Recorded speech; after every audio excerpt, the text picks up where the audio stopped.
Hi. Hi, Toks. How are you doing? Good. How are you? Good. Good to see you. Mm. Awesome. So excited to talk to you. I think I got a chance to talk to you briefly at the SCAD TV Fest. So it's good to now that I've seen all the episodes and everything. It's great to catch up. Yep. Yeah. Take me back to the beginning. What was it like finding out you were going to be on the Frasier reboot? Um, Obviously it was the best news I think I've ever gotten besides finding out that I was pregnant. I think it's one of my favorite shows of all time. So that was amazing. But also I had initially said no to testing for it.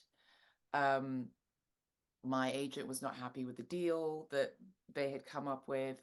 I myself was about 2 weeks out of chemotherapy. Oh my So gosh. I was really tired and I didn't have, I just was like, well, I guess this is the universe telling me that I need to stay home and rest. And they tested everybody and they didn't find who they wanted and they came back to me. And obviously, I was like, yes, yes, yes. I've been regretting all of this. Just yes. And the next day was the table read. So um, obviously, in general, good news. But then the fact that I was like, oh, I guess it's not for me, and then got it anyway. That was I'm I'm so relieved because I cannot imagine what I would be feeling now if had not had the chance to really go for it. So yeah, yeah. Right. It was meant to be. And you just seem like a perfect fit on this show and just this tone. I love the show so much. As somebody who's with reboots, you never know what to expect, but this one is just so original and so different and feels necessary, like a Yeah. necessary reboot. And I was thinking about how there's like a specific, or is there a specific Frasier tone you had to nail down, or is there like a new kind of Frasier? Like, I mean, I always felt like everything was very fast and very classy, and I feel like that's still there, but it's different with this different dynamic. And I didn't know if that was something you thought about coming into it. Um, I didn't have time to think about it. Yeah, But right. You did it really. the second I walked in, I saw that I was going to be sitting next to James Burrows, who I've wanted to work with most of my life. And immediately I was like, oh no, because I don't usually think about any of that stuff. I don't Google the people that like, I don't do any of that. I Yeah, prepare and I go in. So I was prepared with what I wanted to do. But then the yeah. second I sat down, I thought, oh God, I don't know what I'm doing. I don't know what I'm doing.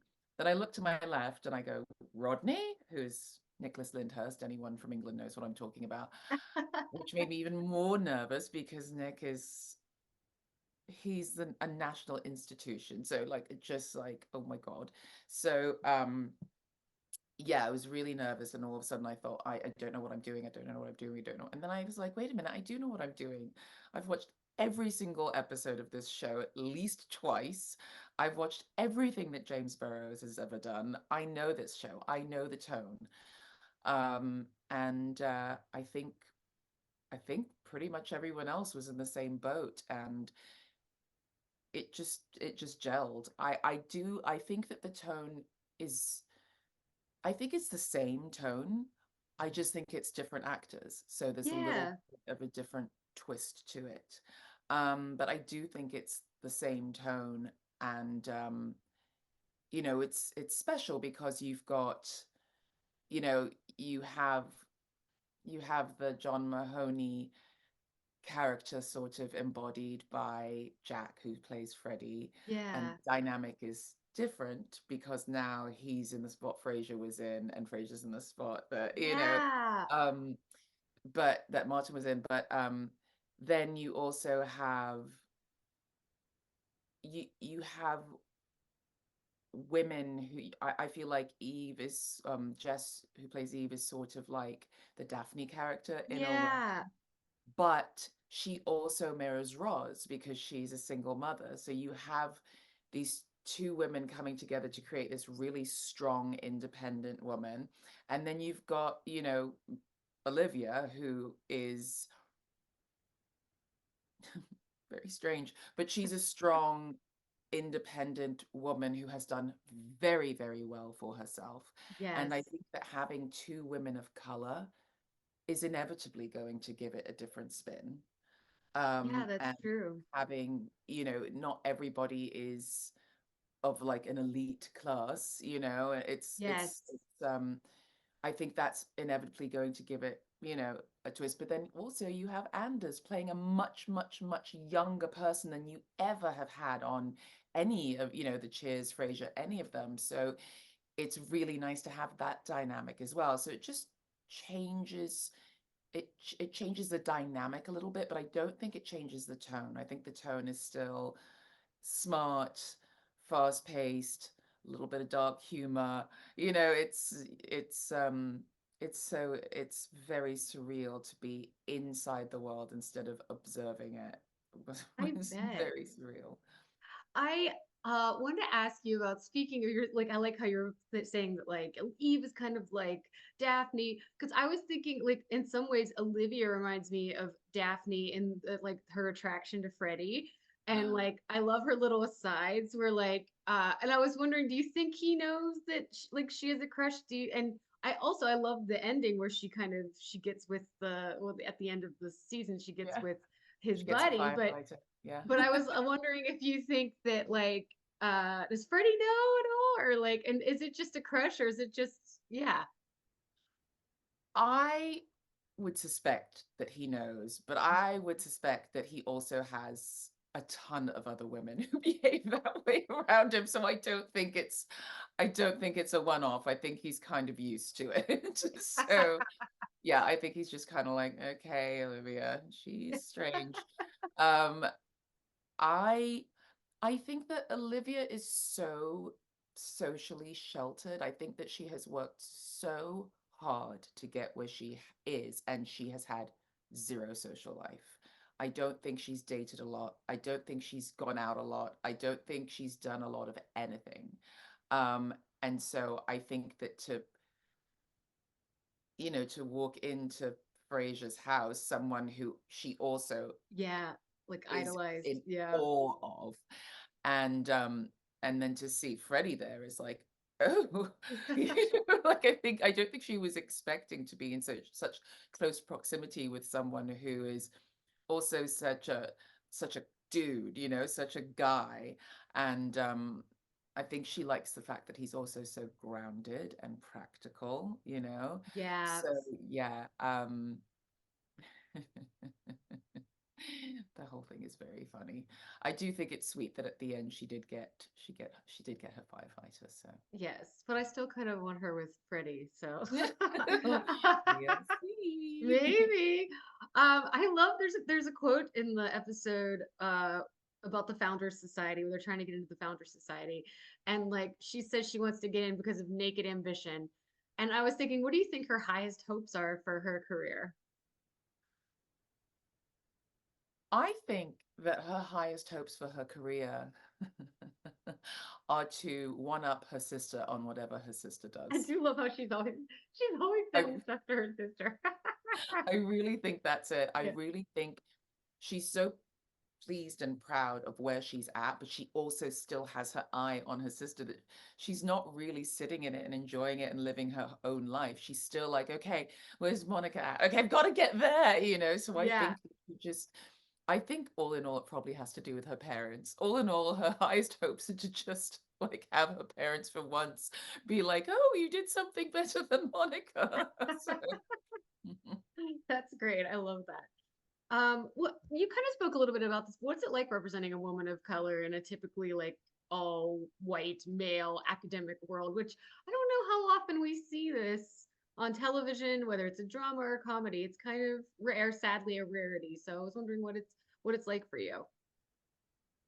um, I think, first of all, it's a huge responsibility because, as you said, it's rare. But also, the way that Olivia is written is not as a stereotypical anything. Right. So I think that's lovely because we're seeing a person of color just being a person because we are Yeah. just people like everybody else. So I love that. Um, but I do also think that it's a nod to it is some people are going to hate that I'm saying this, but it's a nod to the white guys who are responsible for the show who realized, wait a minute, this is way too white and way too male. And yes, okay, we have three Frasier men that are related. They have to be, you're not gonna like suddenly have someone of a different color because they've all been Right. established in the old show. And then you've got Alan, who, I mean, Frasier needs someone in that Niles role to play off against, and Alan is not anything like Niles, Right. but they have they are able to go back and forth, and they, because they're best friends, they have that brotherly bond. So you don't lose that sort of a relationship in it. But for them to say, okay, the other two characters are going to be women and women of color, which that's an Easter egg for any Veep fans. But uh, I think it's a testament to them understanding that they have a responsibility to this country and this world insofar as people reacting to other people insofar as what they believe the norm is. And so many people watch TV shows and movies, and that's where they get their idea of the norm, Right. which we all know Yeah. doesn't really exist. So to be able to see characters in this very formally white world just coexist, and not even coexist, but become family, really, I think is really important and really wonderful for them to do on such a high profile show. But not only have they done that, the writers' room is even more diverse. That's great. So that is fantastic because there's no way to authentically write this way unless you have people in the Right. writers' room who really understand it, Yeah. and directors as well. We have a lot of female directors. We have a lot of directors of color coming in. So the whole world is brought to life in a really authentic way because I mean, Kelsey Grammer produced Girlfriends, for God's sake. He That's right. understands. He understands Yes.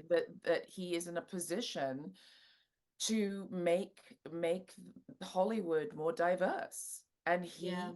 he takes that responsibility on, and he's doing a great job. So yeah, That's great. I it's love it's that. it's a big responsibility, but it's wonderful too. And also, like, last year they let me wear my hair curly, and this year they're letting me wear braids, and like all these things that are thought to not be sophisticated because they're, thought of as like black people things, to be like, yeah, no, black beauty can be sophisticated as well. And Yeah.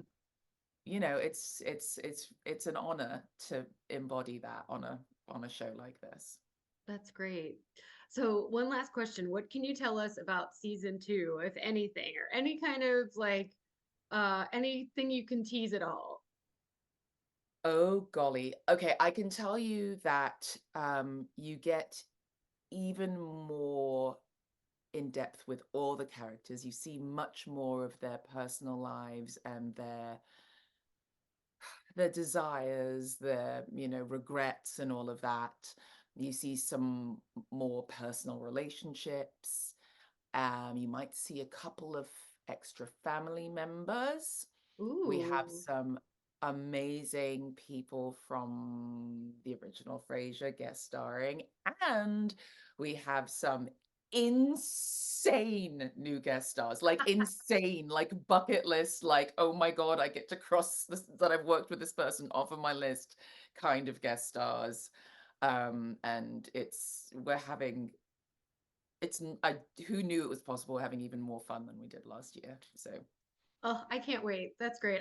We just did a podcast for Awards Daily about like shows that people should be watching for Emmys, and Frasier was one of my shows that I picked Oh, because I thank just you. think it's so delightful and it's so much fun to watch, and I can't wait for season two. Oh, thank you for Yeah. that. We really we enjoy it and we want other people to enjoy it too. So thank you for Yeah. saying that. Yeah, of course. Well, thank you so much. Thank you for your time, and yeah, have a wonderful day. Thank you. You too. Lovely to Thanks. talk to you. Bye. Bye.